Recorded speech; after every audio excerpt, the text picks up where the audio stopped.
जय हिंद। जैसे कि पिछले वीडियो में हम लोगों ने भारत के भौतिक स्वरूप के विषय में देखा था। हम लोगों ने धरातलीय स्वरूप और भौतिक संरचना के आधार पर भारत को 5 भागों में विभक्त किया था। आइए पांचों भागों को हम लोग देखते हैं। पहला तो हम लोगों ने देखा था उत्तर का पर्वतीय श्रृंखला। उत्तर का पर्वतीय श्रृंखला पहला भाग हम लोगों ने देखा था। दूसरा क्या देखा था हम लोगों ने कि मैदानी भाग, मैदानी भाग। तीसरा देखा था पठारी भाग। तीसरा क्या देखा था? पठारी भाग। चौथा क्या देखा था? तटीय मैदान। चौथा क्या देखा था? तटीय मैदान, तटीय मैदान। और पांचवी की अगर बात करें तो द्वीप समूह। इसी द्वीप समूह में अंडमान निकोबार और लक्षद्वीप देखा था। तटीय मैदान में पूर्वी और पश्चिमी तट देखा था। पठारी भाग में दक्कन का पठार, मैदान में उत्तर भारत का मैदान और उत्तर पर्वतीय श्रृंखला जिसमें कि हिमालय की बात आएगी। अभी हम लोग इस पे डिस्कस करने वाले हैं। ठीक है, भारत के उत्तर में जो अवस्थित हिमालय है उसी पर भी विस्तार पूर्वक हम लोग जानकारी प्राप्त करेंगे। एक एक वीडियो में हम लोग भारत के पांचों भागों को डिस्कस करने वाले हैं और जो महत्वपूर्ण एग्जाम के पॉइंट ऑफ व्यू से बातें होंगी वही जानकारी यहाँ पे दी जाएगी। आइए सबसे पहले देखते हैं कि हिमालय, हिमालय के विषय में कहा जाता है कि हिमालय की जो उत्पत्ति है वो 11 करोड़ साल पहले हुई है। यानी हिमालय की उत्पत्ति की बात करें, हिमालय निर्माण कब हुआ ये अगर बात आती है तो 11 करोड़ साल पहले हिमालय की उत्पत्ति कब मानी जाती है? 11 करोड़ साल पहले, 11 करोड़ वर्ष पहले, 11 करोड़ वर्ष पहले इसके निर्माण की बात है। ठीक है, इसके निर्माण की बात है। और इसकी अगर अवस्थिति की बात करें तो भारत के उत्तर में अवस्थिति अगर देखें तो भारत के उत्तर में, भारत के उत्तर में ये अवस्थित है हिमालय। 11 करोड़ वर्ष पूर्व इसके हिमालय का निर्माण हुआ है। अवस्थिति भारत के उत्तर में है। हिमालय के विषय में दो सिद्धांत दिया जाता है कि हिमालय की उत्पत्ति कैसे हुई है। ये दो सिद्धांत दिया जाता है, एक तो कोबर का सिद्धांत है और एक है हैरी हेस का सिद्धांत। आइए हम लोग सबसे पहले कोबर का सिद्धांत के विषय में कुछ जानकारी प्राप्त करते हैं। यदि कोबर के सिद्धांत के विषय की बात करें तो कोबर ने क्या कहा है कि जैसे मान लीजिए ये पृथ्वी है, ये पृथ्वी और ऊपर वाला भाग हो गया अंगारा लैंड। क्या हो गया ऊपर वाला भाग? अंगारा लैंड। आप लोग जानते हैं कि ऊपर वाला भाग को क्या कहते हैं? अंगारा लैंड। और ये है गोंडवाना, ये है गोंडवाना वाला। ये अंगारा लैंड और नीचे गोंडवाना लैंड, बीच में है टेथिस सागर। बीच में क्या है? बीच में है टेथिस सागर। एक अंगारा लैंड, एक गोंडवाना और बीच में टेथिस सागर। तो कोबर का कहना था कि कोबर का सिद्धांत हम लोग पढ़ रहे हैं क्या? कोबर का सिद्धांत। तो कोबर का कहना है कि अंगारा और गोंडवाना के बीच जो दबाव पड़ा है, ये अंगारा और गोंडवाना का दबाव पड़ने के कारण टेथिस, ये जो सागर है टेथिस सागर, ये ऊपर उठा हुआ है, मतलब उठ गया है, उथला वाला भाग इसका हो गया है, जिससे कि हिमालय की उत्पत्ति मानी जाती है। ठीक है, और टेथिस सागर पर धीरे धीरे कचरा जमने कारण, इसका अवतलन होने के कारण हिमालय की उत्पत्ति मानी जाती है। तो हम लोग एक लाइन में ये कह सकते हैं कि टेथिस सागर पर जमे कचरे के कारण हिमालय का निर्माण हुआ है। ये कोबर का सिद्धांत है। ये क्या किन का सिद्धांत है? कोबर का सिद्धांत है कि टेथिस सागर पर धीरे धीरे धीरे धीरे कचरा का यहाँ अवतलन होता गया और अंगारा और गोंडवाना लैंड के दबाव के कारण ये ऊपर उठ गया, जिसके कारण हिमालय का निर्माण हो गया। ये कोबर का सिद्धांत है। एक दूसरी बात हम लोग करते हैं हैरी हेस का सिद्धांत। क्या करते हैं? हैरी हेस। हैरी हेस के सिद्धांत की अगर बात करें तो हैरी हेस का क्या कहना था? आइए अब हम हैरी हेस के सिद्धांत के विषय में देखते हैं। तो हैरी हेस का कहना था कि एक तो भारतीय प्लेट, एक कौन सा प्लेट? भारतीय प्लेट, और एक यूरेशियन, एक कौन सा plate? Eurasian plate. Eurasian, Europe और एशिया के प्लेट को यूरेशियन प्लेट कहते हैं। इन दोनों प्लेट का जो है गतिशील हो जाना, यानी कि भारतीय प्लेट और यूरेशियन प्लेट, दोनों प्लेटों का गतिशील हो जाने के कारण बीच वाला भाग फोल्डेड हो गया, वलित हो गया और ऊपर उठ गया। देखिए ध्यान से सुनिए बात को और समझिए कि एक भारतीय प्लेट और एक यूरेशियन प्लेट, ये दोनों गतिशील हुआ। ठीक है, प्लेट गतिशील हुआ, प्लेट विवर्तनिका का सिद्धांत यही है। एक भारतीय प्लेट और यूरेशियन प्लेट दोनों में गतिशील, दोनों गति हुआ, दोनों में गति हुआ और दोनों के गति होने के कारण बीच वाला भाग वलित हुआ, फोल्डेड हुआ और जिसके कारण हिमालय का निर्माण हुआ। और आप लोग सुने भी होंगे कि हिमालय को फोल्डेड माउंटेन कहा जाता है। हिमालय को क्या कहा जाता है? Folded mountain. हिमालय को क्या कहा जाता है? Folded mountain. इसी कारण हिमालय को फोल्डेड या वलित पर्वत कहा जाता है, या वलित पर्वत कहा जाता है। ये हैरी हेस का प्लेट टेक्टोनिक का सिद्धांत था, प्लेट टेक्टोनिक का सिद्धांत।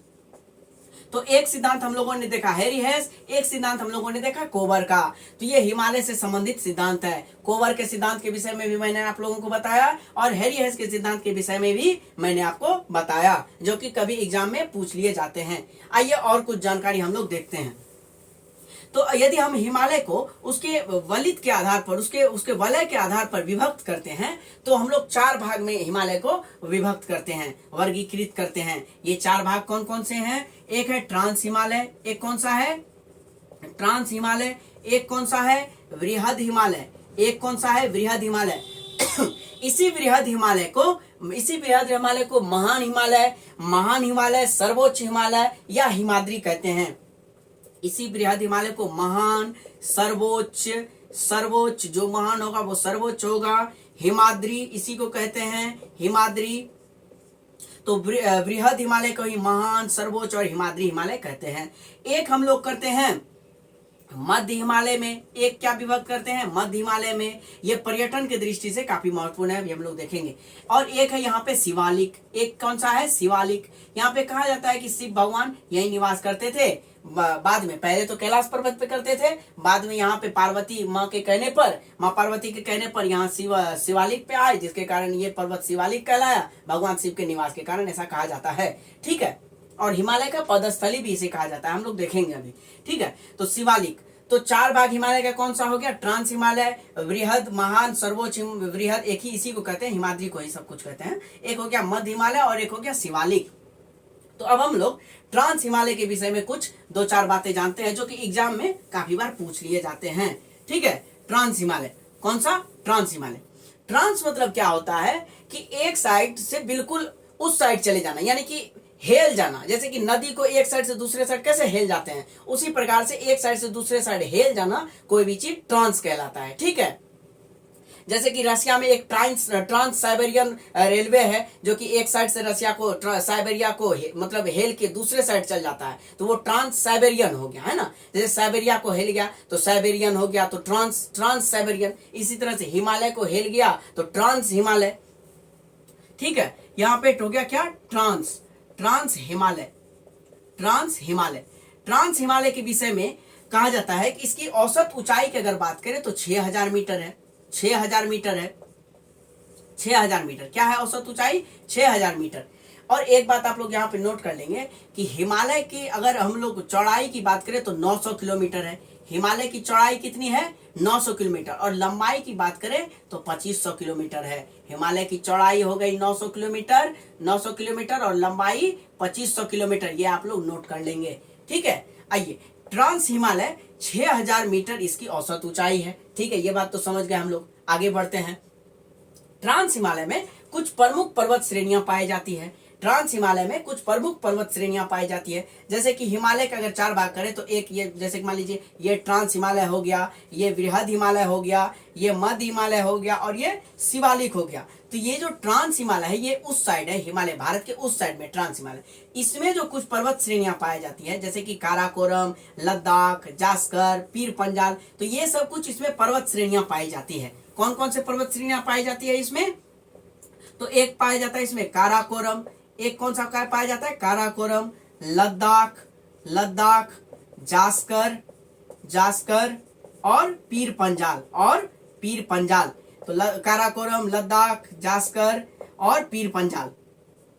तो काराकोरम के विषय में यहाँ पे देखते हैं। काराकोरम में जो चोटी है उसे नाम दिया जाता है K1, K2, K3 और K4। ये काराकोरम में उपस्थित चोटियों को नाम दिया जाता है। इसी में एक है K2, जो ये है इसे ही कहा जाता है गॉडविन ऑस्टिन। क्या कहा जाता है? गॉडविन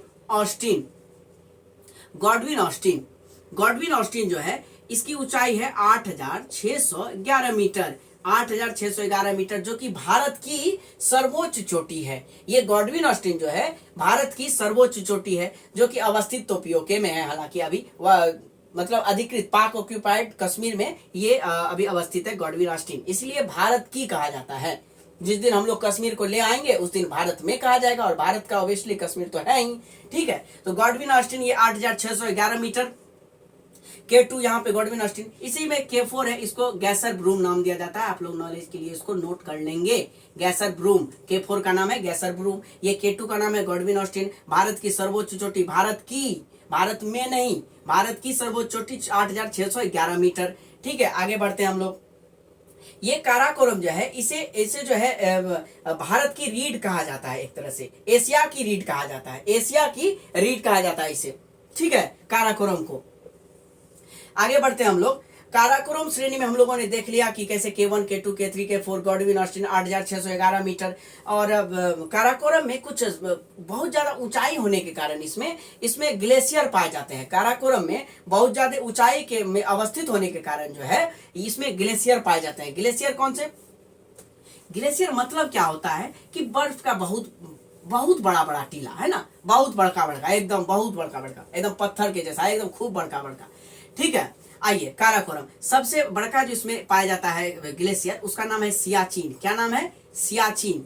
दूसरा है हिस्पर, दूसरा क्या है? हिस्पर। तीसरा क्या है? बाल्टोरो। और चौथा क्या है? बियाफो। इस तरह से बहुत पाया जाता है, लेकिन इतना याद नहीं रखना है। सबसे बड़ा जो ग्लेशियर है वो है सियाचिन, ये याद रखना है। लेकिन नोट कर लेंगे सभी को, सियाचिन, हिस्पर, बाल्टोरो और बियाफो, ये किस में पाया जाता है? काराकोरम में ये ग्लेशियर पाया जाता है। ठीक है, ये हो गए इससे रिलेटेड कुछ बातें। अब हम लोग लद्दाख में देखते हैं। एक क्वेश्चन बनता है लद्दाख पर्वत श्रेणी से कि विश्व की सबसे तीव्र ढाल वाली चोटी किसमें पाई जाती है? विश्व की सबसे तीव्र ढाल वाली चोटी वो लद्दाख श्रेणी में पाई जाती है, जिसका नाम क्या है? तो वो है राकापोसी। वो नाम क्या है? राकापोसी।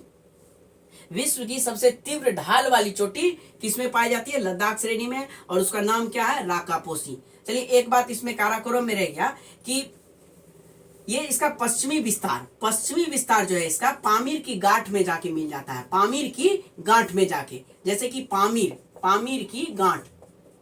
अब आप लोग पूछेगा कि पामीर की गांठ क्या है?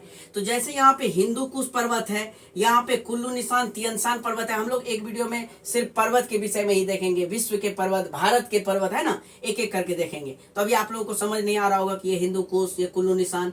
तो यहाँ पे जो पर्वत है और इधर से हिमालय, तीनों पर्वत जो यहाँ मिल जाता है वो पामीर में, इसलिए इसे पामीर की गांठ कहा जाता है। और ये जो काराकोरम है ये यहीं पामीर की गांठ पे जाके मिल जाता है। और दुनिया का छत इसे कहा जाता है, यानी कि दुनिया में सबसे ज्यादा ऊंचाई वाला कोई स्थान है तो वो है पामीर का पठार, है ना, पामीर का पठार, दुनिया का छत, इसीलिए इसको कहा जाता है। और काराकोरम का पश्चिमी भाग ये पामीर की गांठ में जाके मिल जाता है। और दक्षिणी पूर्व की विस्तार की बात करें तो कैलाश पर्वत, दक्षिण पूर्व की विस्तार की बात करें इसकी तो कैलाश पर्वत, दक्षिण पूर्व कैलाश पर्वत में जाके चीन में मिल जाता है। कैलाश पर्वत, दक्षिण पूर्व कैलाश पर्वत चीन में। ठीक है, ये बात हो गई काराकोरम से। तो लद्दाख में मैंने आपको क्या बता दिया कि राकापोसी तीव्र ढाल, विश्व की सबसे तीव्र ढाल वाली चोटी किसमें है? तो ये लद्दाख में है। अब बात करते हैं हम लोग जास्कर और पीर पंजाल। इसमें अभी कोई इंपोर्टेंट यहाँ पे बात करने लायक नहीं है। जब हम लोग आगे पढ़ेंगे तब पीर पंजाल श्रेणी की बात करेंगे। ठीक है, जब हम लोग देखेंगे तब, अभी यहाँ पे इंपोर्टेंट इसका नहीं है। ठीक है, तो काराकोरम और लद्दाख के विषय में हम लोगों ने देख लिया, जो कि ट्रांस हिमालय से रिलेटेड महत्वपूर्ण जानकारी, जो कि एग्जाम के पॉइंट ऑफ व्यू से काफी महत्वपूर्ण है, ये पूछा जाता है। अब हम लोग देखते हैं दूसरा, ट्रांस हिमालय के बाद कौन सा आता है? वृहद हिमालय। ट्रांस हिमालय के बाद कौन सा आता है? वृहद हिमालय। ट्रांस हिमालय के बाद कौन सा? वृहद। इसी को क्या कहा जाता है? महान। इसी को हिमाद्री, इसी को सर्वोच्च, सब कुछ इसी को कहा जाता है। आइए बात करते हैं हम लोग। इसकी जो औसत ऊंचाई है वो है 6100 मीटर। क्या है औसत ऊंचाई? क्या है? 6100 मीटर। जैसे कि ट्रांस का कितना था? 6000 मीटर।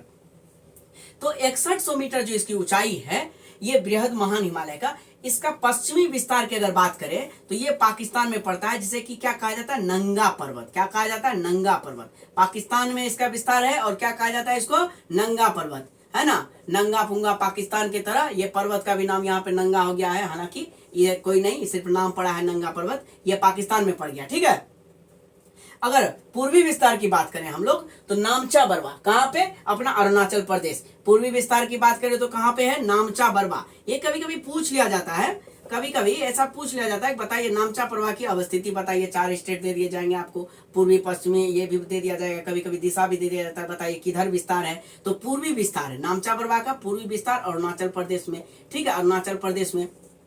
नंगा पर्वत कहाँ पे, ये तो बहुत आसानी से याद हो जाएगा, पाकिस्तान में है नंगा पर्वत, याद कर लीजिए नंगा पर्वत पाकिस्तान, पश्चिमी विस्तार किसका, तो बृहद हिमालय का। नामचा बरवा अरुणाचल प्रदेश पूर्वी विस्तार बृहद हिमालय का। तो ये हम लोगों ने पश्चिमी और पूर्वी विस्तार तो देख लिया है। आगे हम लोग बढ़ते हैं, आगे हम लोग जैसे बढ़ेंगे तो इसका एक एक स्टेट में कौन कौन सा स्टेट में कौन कौन सा पर्वत है वो हम लोग देखने का यहाँ पे कोशिश करेंगे और याद करते चलेंगे, साथ साथ बार बार रिपीट करते चलिए, आप लोगों को भी याद होता जाएगा, ठीक है। तो जैसे उत्तराखंड में अगर बात करते हैं हम लोग, वहां से बढ़ते हैं, मैप में देखते जाइए, उसके बाद आता है उत्तराखंड। उत्तराखंड में हम लोग देखते हैं कि यहाँ पे एक है बंदरपूछ। उत्तराखंड में कौन सा पर्वत है, एक है यहाँ पे है बंदरपूछ, बंदरपूछ और कामेत, बंदरपूछ और कामेत। कौन सा पर्वत है, एक है बंदरपूछ, दूसरा है कामेत। इसी बंदरपूछ और कामेत के बीच में कुछ ग्लेशियर हैं।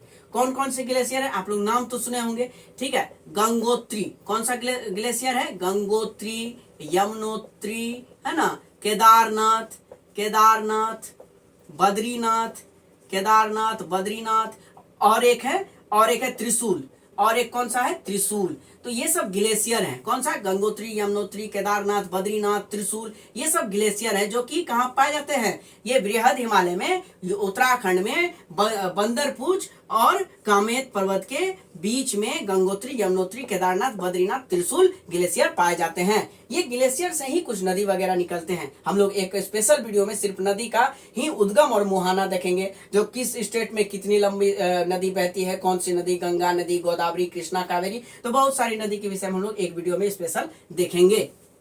तो ये हो गया बंदरपूछ और कामेत उत्तराखंड में। हम लोग आगे बढ़ते हैं, नेपाल में जाते हैं। नेपाल में हम लोग जैसे एंट्री करते हैं तो नेपाल में एंट्री करने के साथ ही कौन सा पर्वत है वहां पे, धौलागिरी। कौन सा पर्वत है, धौलागिरी। कौन सा पर्वत है, धौलागिरी।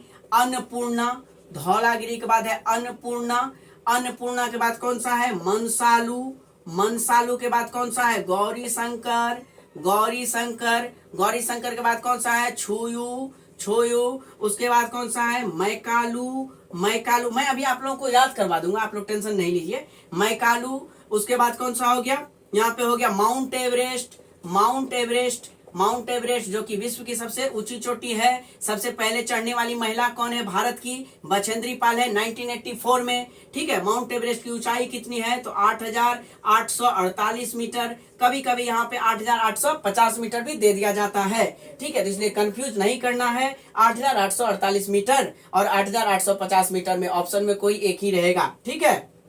तो माउंट एवरेस्ट हो गया।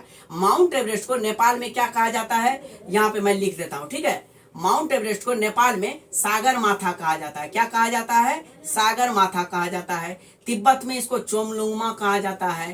तिब्बत में क्या कहा जाता है, चोमलुंगमा। नेपाल में सागर माथा, तिब्बत में चोमलुंगमा। सागर माथा कहाँ पे कहा जाता है, नेपाल में, और चोमलुंगमा कहाँ कहा जाता है, तो तिब्बत में कहा जाता है। ऊंचाई की बात करें तो 8,848 मीटर। आइए अब याद करते हैं, धौलागिरी, धौलागिरी, धौलागिरी, अन्नपूर्णा, धौलागिरी, अन्नपूर्णा। देखिए सबसे पहले हम लोग अन्न जो लेते हैं तो उसको क्या करते हैं, धोते हैं। अन्न को क्या करते हैं, धोते हैं। तो अन्न धोने से याद हो गया हम लोगों को धौलागिरी, अन्नपूर्णा। अन्न को क्या करते हैं, धोते हैं, और अन्न धोने के बाद हम लोग क्या करते हैं, उसमें मसाला मिलाते हैं। क्या करते हैं, मसाला मिलाते हैं। धौलागिरी, अन्नपूर्णा, मनसालू। तो धो लिए अन्न को, किसको धोए, अन्न को, उसमें क्या मिला दिए, मसाला, मनसालू। उसके बाद कौन आए, देखिए भगवान अगर आते हैं तो भगवान तो यूं छू हो जाते हैं कहीं से, ठीक है। तो गौरी शंकर आए, आप क्या किए, धोए अन्न को, अन्न धोए, धौलागिरी, अन्नपूर्णा, मसाला मिलाए उसमें मनसालू, गौरी शंकर आ गए और आपका खाना लेके छोयू हो गए,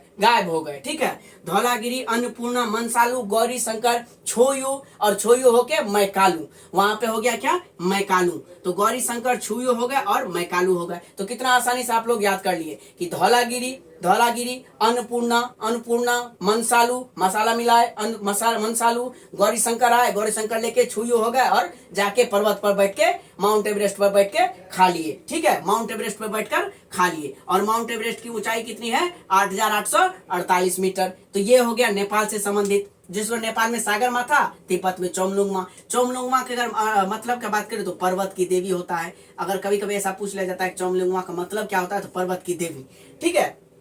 आगे हम लोग अगर बढ़ते हैं, देखते हैं इसी का, नेपाल से आगे जैसे सिक्किम में, सिक्किम में हम लोग अगर देखते हैं इसका, सिक्किम में कंचनजंगा, आप लोग नाम सुने होंगे, सिक्किम में ही इसका विस्तार है कंचनजंगा। ठीक है, भारत में सबसे ऊंची चोटी, इसकी ऊंचाई सबसे पहले देख लें तो 8,596 या 98 मीटर, 96 या 98 मीटर है। ठीक है, तो कंचनजंगा भारत में सबसे ऊंची चोटी की बात की जाए तो ये कंचनजंगा है। यदि भारत की सबसे ऊंची चोटी की बात की जाए तो वो है K2 गॉडविन ऑस्टिन। ठीक है, और विश्व की सबसे ऊंची चोटी तो माउंट एवरेस्ट 8,848, कभी कभी 8,850 भी दिया जाता है। तो ठीक है, कंचनजंगा कहाँ पे अवस्थित है, तो ये कंचनजंगा सिक्किम में अवस्थित है। इसका अधिकतर भाग नेपाल में ही है, ज्यादातर जो भाग है ना कंचनजंगा का वो नेपाल में ही है। ठीक है, अब हम लोग बात करते हैं, इसका देख ही लिए कि वृहद का पश्चिमी विस्तार हम लोग देख लिए कि कहाँ पे है, तो नंगा पर्वत पाकिस्तान, नामचा बरवा इधर अरुणाचल प्रदेश, बंदरपुच कामित उत्तराखंड, नेपाल में धौलागिरी, अन्नपूर्णा, मनसालू, गौरी शंकर, छोयू, मैकालू, माउंट एवरेस्ट, यहाँ पे कंचनजंगा सिक्किम में, उधर नामचा बरवा हो गया।